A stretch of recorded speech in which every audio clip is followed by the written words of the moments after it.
خجی توجه ده کنه خلاصه به ویو د خیر ټوله پوره کو. من شروع د کتاب کې ویلو زمنګ د کتاب النوم سراجی دی او د مصنف نوم محمد ابن عبد الرشید السجاوندی الحنفی دی. او به موږ د علم فرایض او تعریف کړو. فرایض د فریضی جمع ده او فریضه په لغت کې تقریبا په شپږو معنی معنی تقدیر، قطع، ما یعطى من غیر وزن، انزال، تبیین او احلال په معنی معنی استعمالي درو. اصطلاحي تعریف علامه شامی کړي دي علم باصول من فقه وحساب تعرف حق كل من الطريقه. اصطلاحي تعریف موضوع لمن بیان کړي و موضوعي طریقات دي غایه چې و ایصال الحقوق الى اربابها او استمداد دي کتاب الله او د سنت نو حکم د علم میراث هغه فرض کفایي دي. واضعين د میراث مجتهدین دي او فضیلت نبی علیہ السلام په حدیث کې بیان کړي تعلم الفرائض وعلموها الناس فإنها نصف العلم. شروط د دې درې دي موت د مورث او وجود د وارث عند موته حيا او دریم نمبر والعلم بجهة ارثه. به په دې خطبه کې من حدیث ویلو تعلم الفرائض وعلموها الناس فإنها نصف العلم. نصف علم او تول ویلې د دې غني وجه محشي ذکر کړی وي. هغه کې موږ ویل دوه وجه اعلی دي او علامه شامی ذکر کړی دا چې د انسان دوه حالات دي، یو د ژوند دی یو د مرګ دی. دا نور علوم د ژوند سره تعلق ساتي او علم میراث چې دا د مرګ سره. او بل وجه چې واغه ابن سلا ذکر کړی و چې نسب په معنی د احد القسمین سره دی. فإنها نصف العلم معنی د فإنها قسم العلم. بهرحال کله چې سړی وفات شي دا غمال پوری څلور حقوق مرتب متعلق کیږي. اول نمبر د سړی کفن دفن به داغه د مال لګو. دویم نمبر داغه کم قرضونه دی اب خلاصو. دریم نمبر که وصیت کړي هغه به د قرضونو خلاصولو د کفن دفن کولو نه پس چې کم مال پاتې دی داغه په ثلث کې به وصیت نافذو. او څلورم نمبر به د میراث د ورثو معنی تقسیمو چې دا غیر بار خپل لس صورتونه دي. اول نمبر ذوی الفروض لبه ورکو. ذوی الفروض سودی الذين لهم سهام مقدره في كتاب الله. دا خلق دي رچایسي چې کتاب الله کې مقرر دي. دیو نمبر به عصبه نسبیو تو ورکو. مطلق عصبه او تعریف دار کزان لیټول مال وړي او ذوی الفروض ور سره وي دا غو ما بقي وړي. نو په دویم نمبر کې به دا په دوه قسم دي نسبی او سببي. کله نسب او د رشتې د وجنې دا دویم نمبر کې دي او دریم نمبر کې به سببي سببیو تو ورکو چې هغه تمول العتاقت ویل کېږي. څلورم نمبر په نسب کې سبب کې نسب جاری کو. پنځم نمبر رد بکو. شپږم نمبر ذوی الارحام ته. اوم نمبر مول الموالات او اتم نمبر مقر له بالنسب على الغير. پنځه شرایط مرلویلیو. دا اقرار چې کوي اقرار د نسب بغیر د پاره کوي. غیر معنی به کوي غیر معنی چې د تر میزوی دی د پلار میزوی دی هغه غیر باندې اقرار کوي نه به انکار کوي. دوا په خپل اقرار باندې تر مرګ پورې بقایم وي. درې دا اقرار به ممکن هم وي. څلور بلکم یو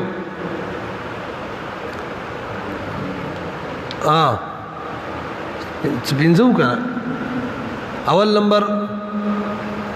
اقرار و په نسب معنی کوي. او دویم نمبر د چار پر چې اقرار کوي نه به اقرار کوي نه به انکار کوي. یو پاتې مجهول النسب وي. څه وي مجهول النسب به ووري مجهول چاله چې اقرار کوي به مجهول النسب وي. چا باندې چې اقرار کوي اب غیر وي د نسب هغه بچوي یعنی نسب اقرار بغیر معنی کوي. اق غیر با دریم نمبر نه اقرار کوي نه انکار کوي. او دا مقر به تر مرګ پورې په اقرار قائم وي. او پنځم نمبر دا اقرار به ممکن هم وي. دا اتم شو. نهم نمبر چې کوم دی مصالحه بجميع المال. او لسم نمبر بیت المال له. به مولوی سے ورپسې باب د موانع او موانع د معنی جمع د معنی رکاوټ ته ویل کېږي. اصطلاح کې وارث سره د دینه چې وارث د باغ کې او داسې صفت پیدا شي چې د میراث نه به محروم شي. به د څلور صفات دي رق وافرا کان او ناقصا. دویم نمبر قتل له خواغه قتل له کم پوری چی وجوب قصاص یا کفاره لازم راځي.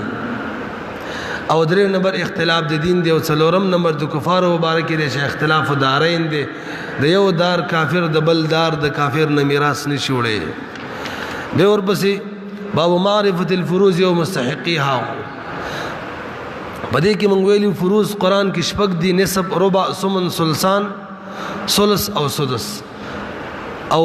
دې کې تضعیف هم جاری کیږي، تنصیف هم. دونه ته تقسیم دي: نسب، ربع، ثمن یو کې دي. د ثمن تضعیف چې دی ربع دا، د ربع تضعیف نسب دی، د نسب تنصیب ربع دا او د ربع تنصیب ثمن دی. دوی منوي کې ثلثان، ثلث او سدس دي. د سدس تضعیف ثلث دی، د ثلث تضعیف ثلثان دی. د ثلثان تنصیب ثلث دی او د ثلث تنصیب سدس دی. او اصحاب الفرائض دولس دي، باقي کې څلور سړي دي، اته ښځې دي. اول نمبر اب، به جد، به اخی خیفی او به زوج. او په خزو کې اول زوجه، بنت، بنت لبن، اخت عینیه، اخت علاتیه، اخت خیفیه، او او جده. احوال د اب کله چې وسړی وباد شي د اولاد به موجود وي یا بنوي. که اولاد نه موجود نو اب خالص عصبوي. ای دریم حالت دی. که اولاد موجودی مذکر به یا مؤنث. کچری مذکرو اب توسدس ملاویږي او کچری مؤنث به با اب سدس مالا سبا. جد پر څلور حالتونه دي. که اب موجود جد به محروم وي، دا اول حالت شو. او کچری اب نو موجود نو به که مذکر اولاد خالص سدس، که مذکر نو مؤنث یا مذکر او مؤنث دواړو به سدس مالا سبا. او کنه مذکر اولاد او مؤنث اولاد نو به خالص سبب. اولاد الام، اخت خیفیه، اخی خیفی د بار درې حالتونه. کزان لو نو سدس به ودوي، او که دو نزيدي ثلث. او کچری ولد را له یا اب را له یا جد را له نو به محروميږي. زوج د بار دو حالت دي، که اولاد موجود ربع او کنو موجود نو به نصف. زوجي د بار دو حالتونه، که اولاد موجود او ثمن، که اولاد نو موجود نو به ربع. بنت د بار درې حالتونه، کزان لوا نسب دے دو نزیدی ثلثان دے او کچری ابن و سراشی نو بیا سبا. بنت لبن نبار شپږ حالتونه، کزان لئی نسب دو نزیدی ثلثان. شرط دا دے چې بنت سلبیه نوی. که یو بنت سلبیه و سراشی نو بیا وتا سدس. که دو راشی نو بیا با که دو بنت سلبیه و سراشی بیا با محرومیږي. پنځم حالت که بنت الابن سرا ابن الابن راشی نو بیا با عصبوي. او شپږم حالت کې ابن و سراشی نو بیا با محرومیږي. به مغه پړپړه ویلی وک یاد وي. یو سړی وفات شي د یو زوی لورین درې بریدي د بل زیم د بل زیم. اول زوی کی چې کم دی ډایرک بنت الابن وی، او به ورپسې بنت ابن الابن وی، ورپسې بنت ابن الابن، بنت ابن الابن وی. په دویم ځای کې شروع د بنت ابن الابن نه شروع شي، همدغه شان دو نور به شاته. او دریم ځای کې بنت ابن نه شروع شي، او به دا غینا دو نور هم شاته. شای کې مونږ ویلي هغه کې چې کوم فریق اول له دغه کمی درې دي: کبرا، وسطا او صغرا. د کبرا په مقابله کې د فریق ثانی څوک نو، او د ثالث هم څوک نو. او د فریق اول د وسطا په مقابله کې د فریق ثانی اولیاء و کبرا اولیاء متویل کړه. د فریق اول د اولیاء په مقابله کې د فریق ثانی او ثالث څوک نو. د فریق اول د وسطا په مقابله کې د فریق ثانی اولیاء و، او د فریق اول د سفلا په مقابله کې د فریق ثانی وسطا و او د ثالث اولیاء و. د فریق ثانی د سفلا په مقابله کې د فریق ثالث وسطا و، او د فریق ثالث د سفلا په مقابله کې هیڅ کوم نه و. او بهم ویلو چې کله دا خبره معلومه شو، اذا عرفت هذا فریق اول کم اولیاء دغه ته نصف ورکو د فریق اول وسطا او د فریق ثانی اولیاء ته سدس ورکو دریم حکم لاندینو ته به هیڅ نه ملاویږي البته کلاندینو سره ورور رااله لاندې رااله یا برابر کی نو دغه الګ چې ده دا با د خپل برابر والا او برنی عصبکی خواغه څوک با سبکی چې چا څوک ذویل فروزونه یعنی د چا نسب یا سلطان حصہ نه وي ورسېدلې به خبره به اخت عینی د پر پنځه حالتونه کزان لو نسب دو نزیدی سلطان او اورور وسره راشي اخ عینی به با سببي او که بنت وسره راشي به با سبا ما غیره وی دا سی وکړه او پنځم حالت ابن سرا اب سرا او جد سرا امام سے بنزبانی دا محرومیږي اختی الله تیر برو حالتونه کزان لوي نسب دو نزیتی سلسان په دې شرط چې اخت عینی نه وي که یو اخت عینی ور سره نو به بوتا سدس ملاویږي دو اخت عینی ور سره علی به محرومیږي څلورم حالت پنځم یو اخی التی وسرا له سببي شپږم حالت کې بنت را له نبی به مسبي وم حالت ولد نا ابن اب او جد کرا له نبی به محرومیږي د بارا درې حالتونه اول حالت کې دو شرایط دي کچری د سره ولد د مړی یا ورونو خويندو کې دورال من اي جهه کان به بو تسدس ملاويږي دای اول حالت شو دریم حالت کې هم دو شرایط دي ابا او زوج یا ابا او زوجه په دې وخت کې به امتا سلس ما بقي ملاويږي دویم حالت پاتې شو نو کدا اول حالت شرایط نو وو دریم نو به سلسل کل امت ملاويږي دای دویم حالت شو او اب پزه ک جدر علی امام سب سے بو دا حکم دې طرفین ویل نه دي به د جدیر بار دو حالتونه جده په دې شرط چې صحیح وي ایوي یا ډیر وي خو چې په درجه کې برابر وي دیو ته بسدس ملاويږي دویم حالت کرالنو مطلق جده به محرومیږي کابرالا نو ابویات محرومیږي او ک جدراله نو به بخپل خزینه علاوه ټول ابویات محرومي صرف ابویات ویلم قربا جده چې د کم طرف هم ودا به محرومي او اختلافي مثلا ذکر کړي وا چې کله یو جده د دو جهتونه یا ډیرونه او بلد یوي نه نو به بسوي امام ابو یوسف رحم الله وی من با ابدان تغور او دا مفتا به رایدا او امام محمد رحمه الله وی جهات تبغورو دا سی وکنه دا غیر مفتا به رايو باب دا عصباتو لسیول اسباسم به کی کړي وته وکي دی عصبا لغوي تعریف په لغت کې پټ ویل کېږي اصطلاح کې کزان لیټول مالوړي او کزل فروز راشد هغه ما بقي وړي اول باس دویم اسباب دو قسمه نسبی سببي نسبی چې د رشته د وجنوي او سببي چې مولا العتاقد د وجنوي یو سره رپاسي کې بل آزاد کړي بے نسبی بدر قسمه بنفسه بغیره ما غیره څلورم باس بنفسه تعریف هر هغه مذکر وارث ته ویل کېږي چې دا غو د مړي مینس کې رشته مؤنث نوي راغلي څلور باسا پنځم نمبر به د اقسام اسباب نفسي په څلور قسمه جزء میت اصل میت جزء ابي جزء جده شپږم نمبر په دې کې درې قاعده وي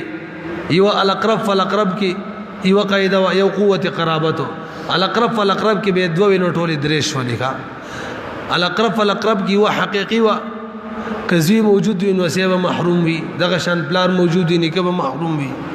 ورور موجود وي وراره به محروم وي تر موجود وي ترزی به محروم وي یو حکمی وکاول نه و موجوده و دویم او دریم او څلورم به محروم وي او که دویم نه و موجوده بقیه دو به محروم وي دغه شان بس ورزا بل قوت قرابتو کې چری یو وارث رشته ډبلې نه دا به وارث جوړيږي او د چا چې رشتي د په مقابله کې سنگل وي به محروميږي لکه اخي عيني که موجود وي نو اخي علاتی به محروميږي همدغه شان اخت علاتی به هم محروميږي بغیر سره شرط او که اخت عینیه موجوده وا په دې شرط چې عصبه شي د بین په وجه باندې نه به اخ علاتی او اخت علاتیه محروم وي دا خبره مو شو پنځه باس شپږ باس شو وم باس عصبه بغیره نو دا غت څلور جنکی دي چې د خپل ورونو په وجه باسبه کیږي هغه څلور جنکی دي چې داغو حصہ یا نصف وا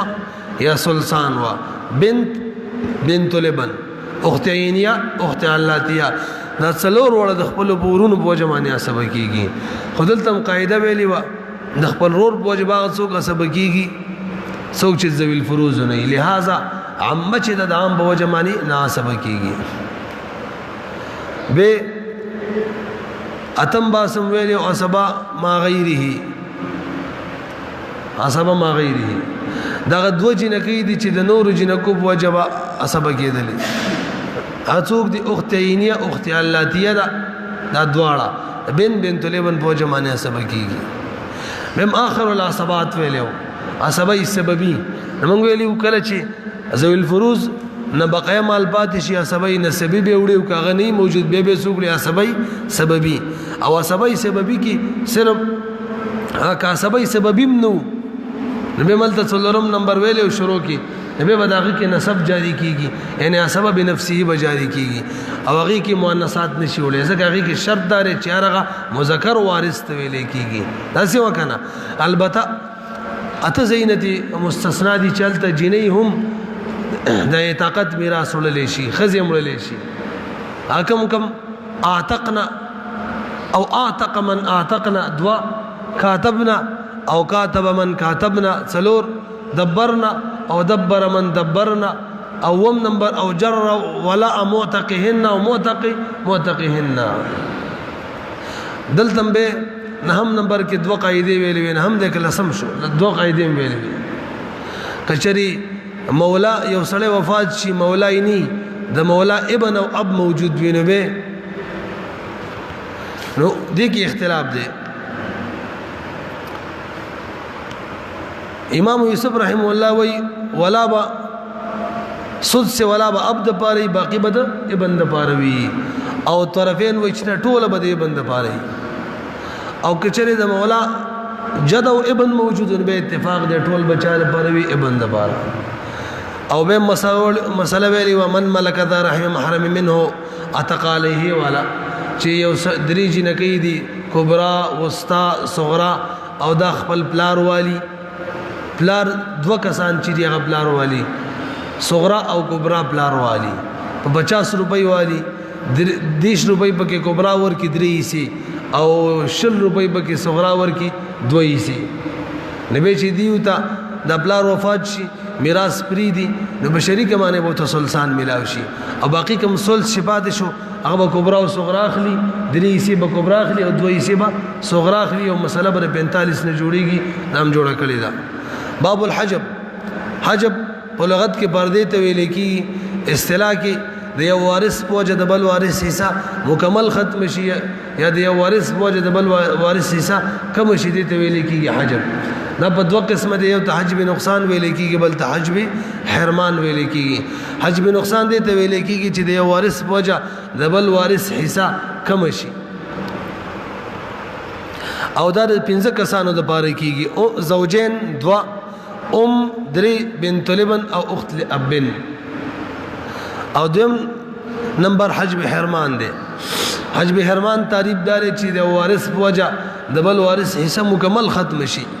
په حجب حرمان کې ورثه په دوه قسم دي یو فریق دی چې هغه کلم نه محجوبيږي اشفق کسان دي ابن اب زوج بنت او زوجه او یو فریق دی چې هغه کله وارثان وي او کله په حجب حرمان سره محجوبيږي دې لپاره دوه اصل دي اول اصل چې کله واسطه موجوده ای زو واسطه به محروم وي توجه ده کنه تاسو او دویم نمبر الاقرب فالاقرب اقرب که موجود وي ابعد به محروم وي اخیره کې مدلته یو اختلافي مسلې ذکر کړې وي محروم چې محروم کوم چې موانعو کې ذکر شو زمونږ په نسبت هغه نه حجب حرمان راوستلی شي د جمهور علماو په نسبت نه حجب نقصان راوستلی شي. عبد الله ابن مسعود رضی الله عنه فرمایي چې نه حجب نقصان راوستلی شي. پاتې شول محجوب د ټولو اتفاق دی کوم چې دلته بیان شو حجب نقصان حجب حرمان دواړه راوستلی شي. باب مخارج الفروز نو دا خبره مخکې کړې وه چې حصې په قرآن کې شپږ دي. دوه نوعو ته تقسیم دي. اول نوع کې نصف ربع سمن، دویم نوع کې ثلثان ثلث او سدس تذیب او تنصیب پکې جاری کیږي. تیر شو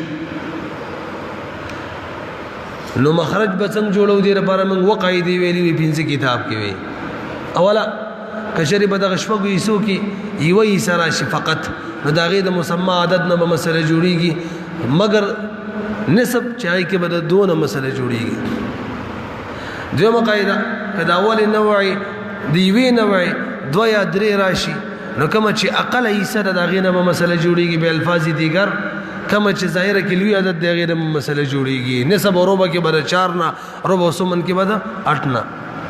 درېمه قاعده د اولې نوع نسب د دویمې نوع کل باز سره چې جمع شي نو بیا به مسله د چی نه جوړیږي. څلورمه د اولې نوع ربع د دویمې نوع کل باز سره چې جمع شي مسله به د 12 نه جوړیږي. پنځمه د اولې نوع سمن د دویمې نوع کل باز سره جمع شي مسله به د 24 نه جوړیږي.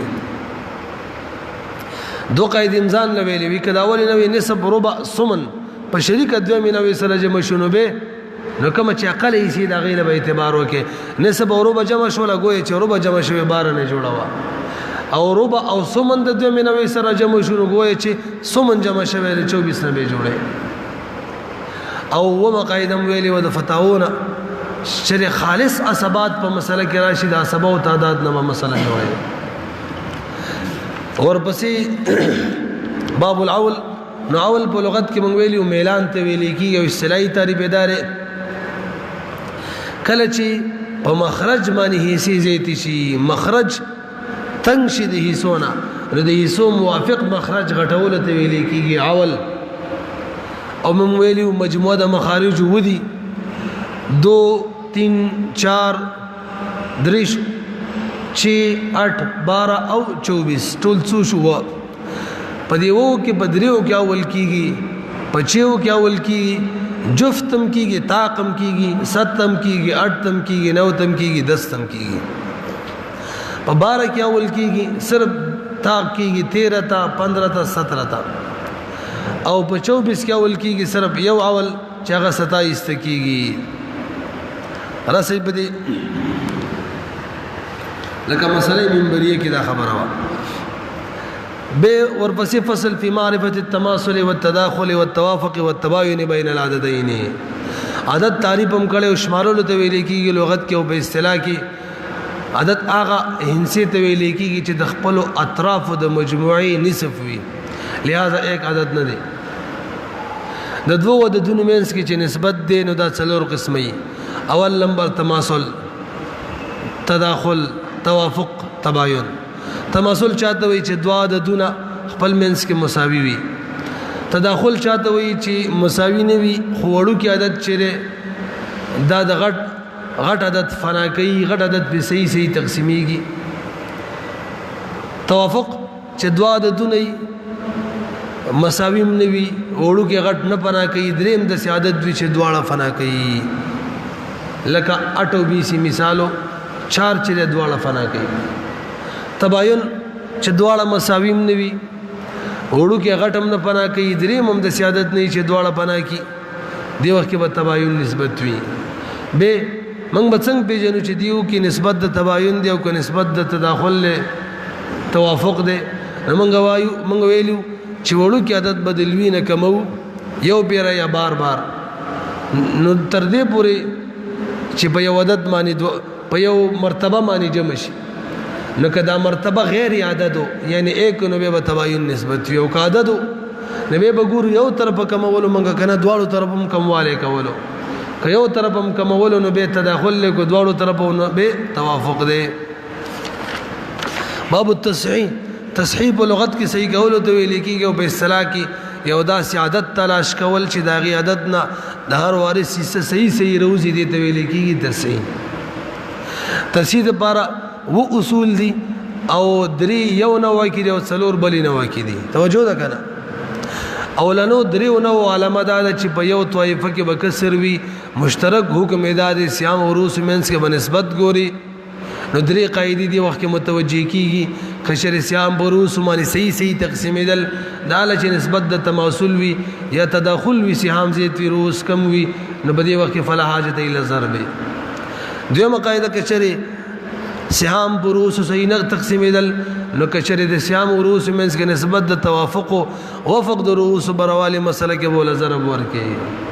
درې مقاعده صيام بروس صحیح نه تقسیمیږي صيام او روس منس کې نسبت د تباین ده کل روس برواله مسله کې بوله ضرب ورکې. اخري څلور قاعده د دې مشترک علامه دار چې دوه طائفو یا زیات کې بکسر وي. دو مشترک حکمونه دي. یو مشترک حکم دار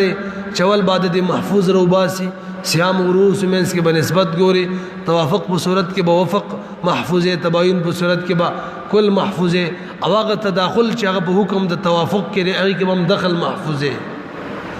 دویم مشترک حکم ادارې روس او روس منس کې بنسبت ګوري. اوس بتا ته څلور قاعده متوجي شي روس او روس منس کې نسبت د تماثل نو بس یو پکره لمخ کې ګورا نو که مخ کې څوک هغه سره نسبت وګراو کنه نو مسله کې ضرب ورکړه. دویمه قاعده کروس او روس منس کې نسبت د تداخل لوی عدد برلی مخ کې به ګوري که مخ کې ونو نسبت ور سره وګراو کنه نو لوی عدد رواله مسله کې ضرب ورکړه. که د روس او روس منس کې درې مقاعده نسبت د توافق نه د یو روس وفق برلی د بل په کل کې به ضرب ورکې مبلغ به د مخ کې سره نسبت ګوري نو که مخ کې نو مسله کې به ضرب ورکې. څلورم د روس او روس منس کې نسبت د تباین دی نو کل روس برلی بل کل روس کې به ضرب ورکې مبلغ به د مخ کې سره نسبت مبلغ لګوري کنه نو مسله کې به ضرب ورکې. دام قسم ختم شوله. به بده فل بسل کې وای دا اردت ان تعرف نصیب كل فریق هر فریق ته حصہ ورکې د تسینا نسنګ به ول ورکې نو فریق ته چې کوم حصہ ملاو شوی دا هغه برواله مضروب کې بوله ضرب ورکې نو د تسینا به فریق ته حصہ فریق ته چې د اصل مسلې نه کوم حصہ ملاو شوی برواله مضروب کې به ضرب ورکې نو د تسحین به دغه حصہ روزي تا دا څه وکنه او که هر فرد ته حصہ ورکې د تسحین دې درې طریقې مونږ ویلې وي. توجه ده کنه. اوله طریقه دا ده د اصل مسلې نه چې کل فریق ته کوم حصہ ملاو دا غرواله رؤوس معنی تقسیم کا مضروب کې ضرب ورکا. دویمه طریقه دا وا مضروب رواله رؤوس معنی تقسیم کا اصل مسلې نه چې فریق ته کوم حصہ ملاو دا غي کې ضرب ورکا. او دریمه طریقه د نسبت وا د صيام او روس منس کې بنسبت وګوري د دقه نسبت موافق به د مضروب نه حصہ ورکې دا موږ بار بار ویلو. فصل فی قسمت الطریقات بین الورثه والغرماء طریقه تقسیم او دا غیر لپاره طریقه سوا نو مولوی صاحب تاسو لږ بر وګورئ طریقې او د تقسیم منس کې بنسبت وګورئ چې نسبت ته دا حصہ چې ورکې فی فرد ته ورکې د طریقې نه کفي فریق ته ورکې نو که مکمل فریق ته ورکې نو دا سی وکول چې طریقې او د تصیب منس کې نسبت وګوره که نسبت د تباینو نو فی فریق چې کوم حصہ د غرله کل ترکه کې ضرب ورکوا او کل تقسیمانی تقسیموا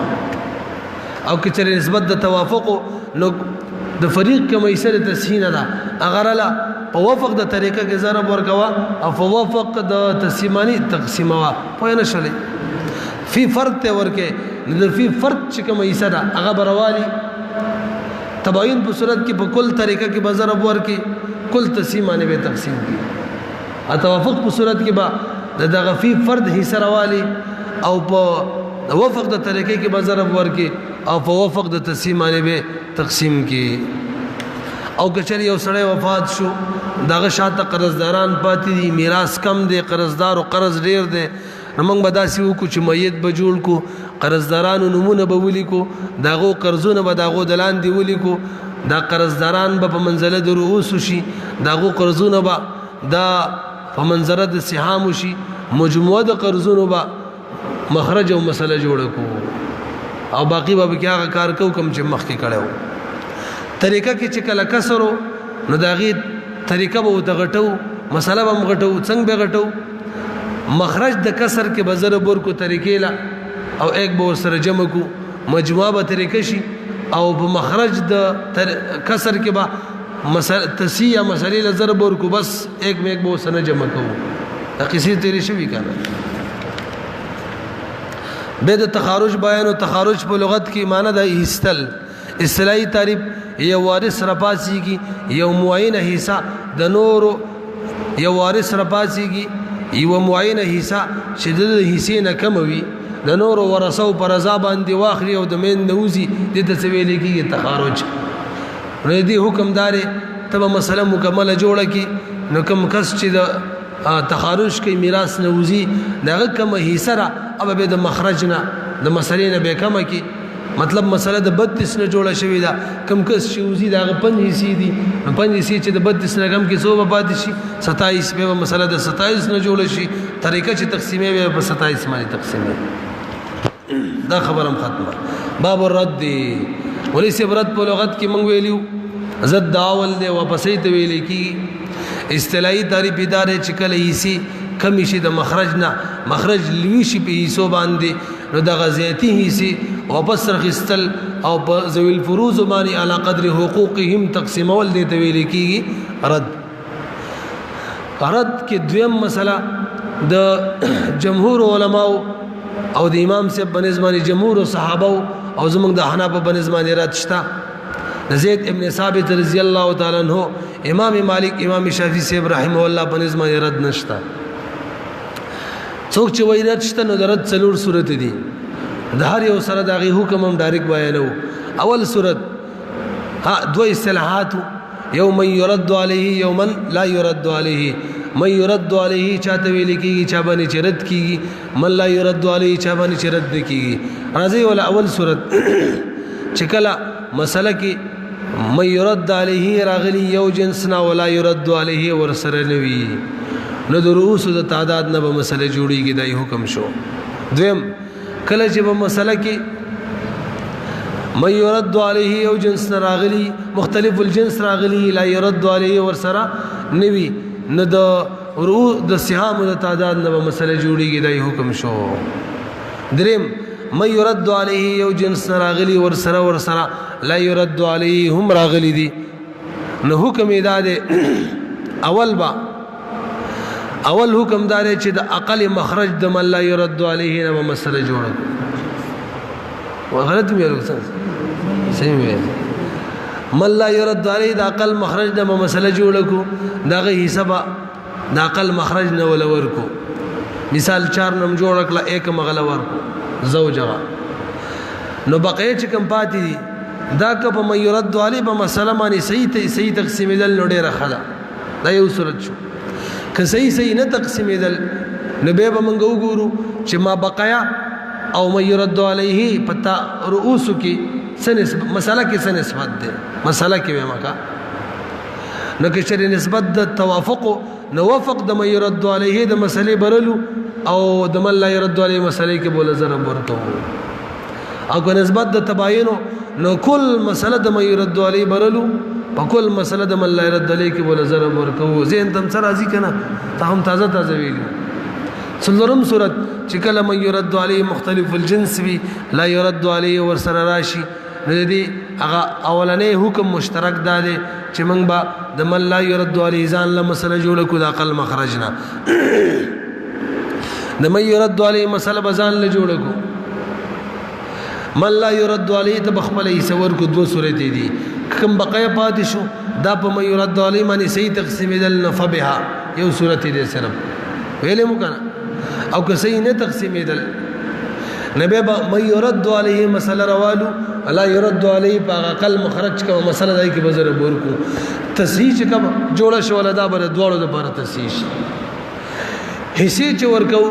نو من لا يرد علیه چې حصے ورکو نو داغه حصہ چې کما داغه د اقل مخرج نه دا مضروب کی بوله زر ورکو او من يرد علیه ته چې حصے ورکو نو ما بقيه بروالو او د من يرد علیه کما حصہ چې داغه د خپل مسلې نه دا ای کې متضرب ورکو داغه حصہ به موږ تر پیدائش من استبروزی باب المناسخه دا بورډ لیکل شوی دی کنه نو مناسخه په لغت کې موږ ویلو نقل کېدل ته ویل کېږي او ازاله ته ویل کېږي او اصطلاحي تعریف دا دی اين تقل نصيب بعض الورثه بموته قبل القسمه الى من يرث منه چې دا یو وارث حصہ هغه تر رسیدونه مخکې دغه د وفات په وجه نور ورثو ته منتقل شي موږ ویلو اول د دې کې اول هدایت دا دی چې تبا میت اول چې کوم دی دغه مسله مکمل حل کې لګدل ته موږ حل کړی دا حل شو تصیب ورې مکمل به چې دیم کوم وفات شوی دی لکه دلته دا وفات شوی دی نه به قبر جوړ کو ځکه مې صدا بروالو مافیلیت په شکل کې بدل تولي کو دلته 4 دی دلته وران شوی دی 4 وکړه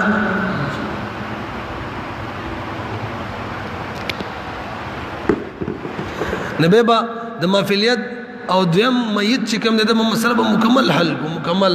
کما د کومه تاثیر وته هغه منس کې بنسبت وګورو که نسبت د تباین نو کل تسیس یعنی له په کل تسی اول کې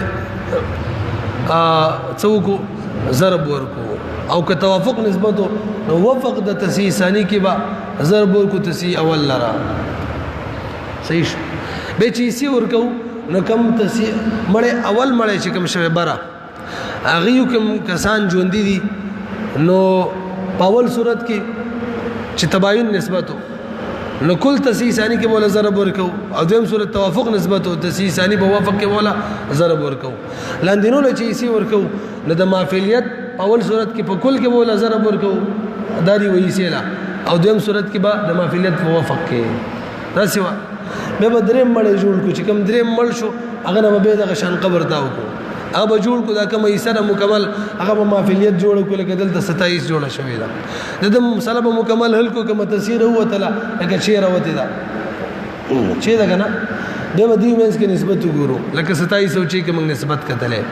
کچې نسبت د تباین نو کل تسی دا چې دا برولو او هغه مخکې تسی ولا بزر ورکو به اګه توافق او وافق به روانو دلته توافق ده وافق مرکز سے 2048 سم کړي 96 د جوړ شوی رسې به دی معنی نو د مخکینی چې کوم ژوند دي هغه په میت اول په حکم کې دي یعنی د تصیب مضروب د په کل تصیب یا په وافق کې باغونه ضرب ورکو دا وې سولا او کوم چې دریم دي دې کوم وارثان دي نه د